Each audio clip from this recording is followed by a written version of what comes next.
today we're going to finish off on our cash flow piece by learning how to master our cash flow. And you know, the word mastery is a big word given, and it's not easy to master something that is relatively new and something that you're trying to get your head around. So I totally get that. What I don't want this to be is a process or something that it kind of, you have a go and it puts you off and you think to yourself, I'm no good at this, I may as well just keep doing what I'm doing.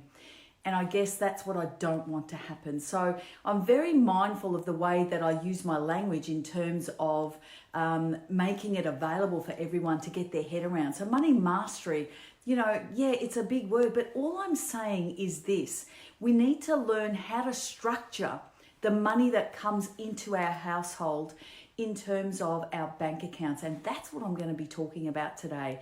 How to master this. What are the steps? What's the strategy? How do we make this work? Because it's not something that, money is not a skill not taught, and it's not something that people teach us on a day-to-day basis. And this is the stuff that I talk about on a day-to-day basis over the last 30 years with so many women that I've worked with, and it's changed lives. And I guess the one thing that I can say to you that all of them have said to me, Trace, it's so simple. It's the simplicity that eludes everyone. Everyone's waiting for the most complicated of strategies. Something, it must be so hard, that's why everyone's not doing it. It's actually the opposite. The simplicity in it is the thing. And that's what eludes everyone. So if I can just quickly recap, I started by sharing the cash flow patterns of the poor, the middle class, and the wealthy. And I wanted you to identify, firstly, to understand how it works. And I spoke about money trees and money pits.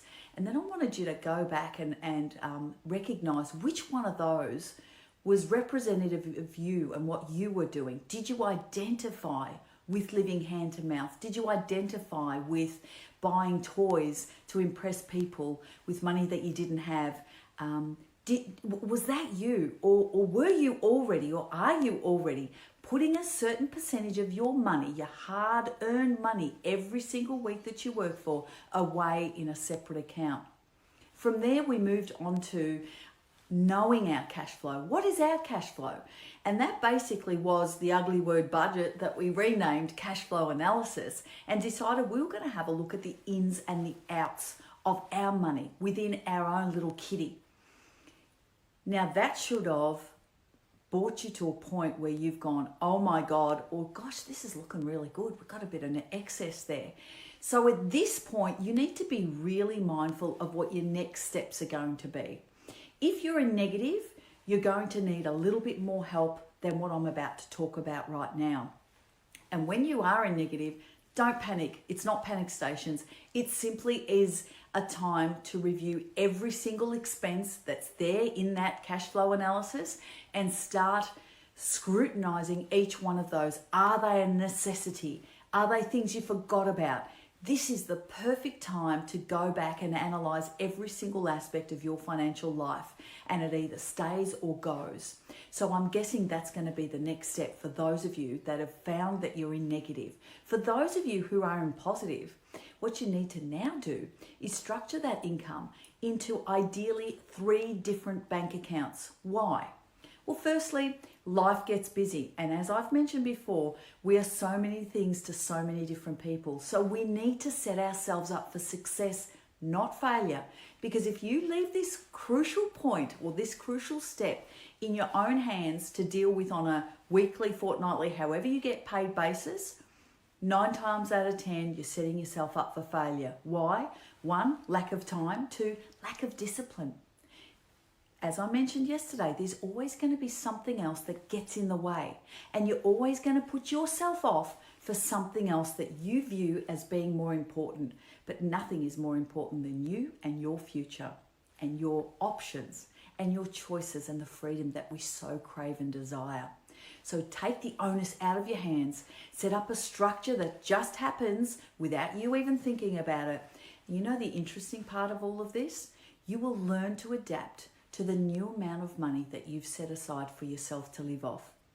So Let me talk about what that looks like. Once you've done your cash flow analysis and you know what your cash flow is, it's time to set some goals in terms of where that money goes into. Simply put, if you are putting your income, so if you're a wage earner and your wage is going into one bank account, I've probably seen in the 30 years that I've worked with people, 3 maybe, that can do that are incredibly disciplined, that understand money and can actually make that work. 99.9% of everyone else can't. So don't.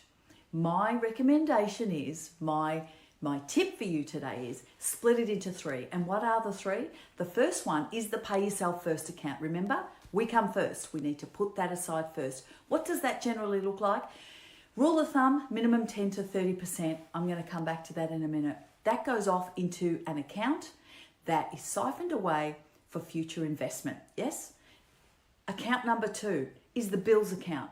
This is the account that you put money into, again, depending on weekly, monthly, fortnightly. This is what you're going to live out of. This is all of the ongoing expenses to live out of. This is the account that's going to make your life in terms of bills and groceries and all of the things that we need to live off really easy, because the money's always going to be there. Account number 3 is your spending account, your guilt-free spending money. How easy is this once you implement this? And when I talk about mastery, I don't want you to be despondent if it doesn't work the first time or the second time or the third time. You must keep trying. It's a structure, do, review, and come back again process. Nothing happens the first time we do anything, right? It just doesn't. That's not how life works. How life works is we have a go. If we fail, we go back, we review, we reflect, and we have another go. That's how we master things. We don't master things in just one hit. So don't be despondent and don't let this put you off. If you don't get it right the first time, you must continue to try. You must go back to the drawing board, review your cash flow analysis, get to know it a little bit better, and then have another go. And it's all about the tweaking. So when I'm working one-on-one and we're going through this process, I will generally say to my clients, here's what we're going to do. If we've got, say we've got an excess of about $5,000, which is about, say, $100 a week, we set that $100 a week to go into the pay yourself first account, because what the analysis has shown us is what we need to live off and a little bit of pocket money left over.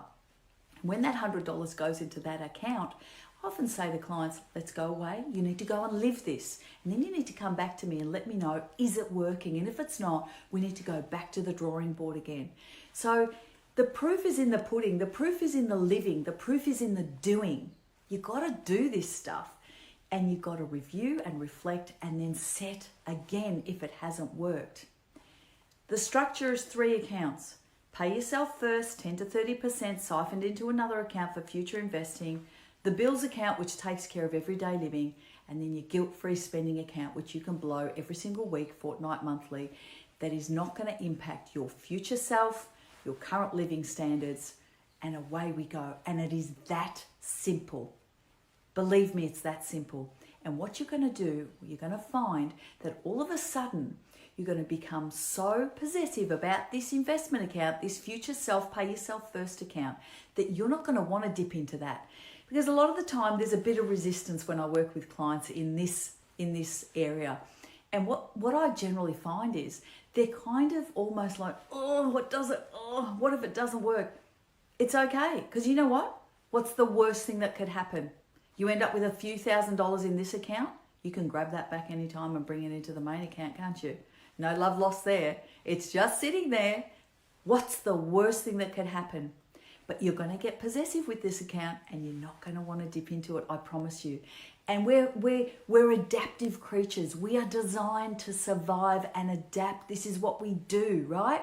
So this bills account, you're going to learn to live within those means. All of a sudden, your subconscious mind is going to refocus itself to that. And that's what you're going to adjust to. Over time, you'll find this is exactly what's going to happen. And what you're going to think is, oh, God, that was so simple. I didn't even miss that amount. How did I live before I did this? It's astonishing. In my future videos, I'm going to share with you what to do with that money in that account, because that's for future investing, right? You've got to pop it away first. You've got to have it to invest. You can't invest if you don't master your cash flow. You can't invest if you don't understand cash flow, know your cash flow, and then master it. And the final piece today is about reviewing it. So the reviewing piece is incredibly important because life changes. So we have job losses, which we've got so much of now. So what a better time to review our cash flow. We've got divorce that happens, we've got death in families, we've got all sorts of things that happen. And for these reasons alone, we need to review our cash flow minimum 12 monthly. And again, every single time a major life event occurs in your life, there needs to be a review of this situation. So there it is. Cash flow. Cash flow is where it all starts. If we don't get our head around our cash flow, our single most important ability in life is to earn this income. And what you do with that will either set you up for the future or not. Your choice. Money comes in and goes out one hand every single week, fortnightly or monthly. What you choose to do with that is completely in your hands and in your control. And there's no time like the present to look at this, to review this, understand this, and get our heads around it so we can move on to the next lot of steps. Pay yourself first. Siphon it into a separate bank account. Get your payroll officer to do this for you. Go to the HR department and get it done. And it's that simple. There it is.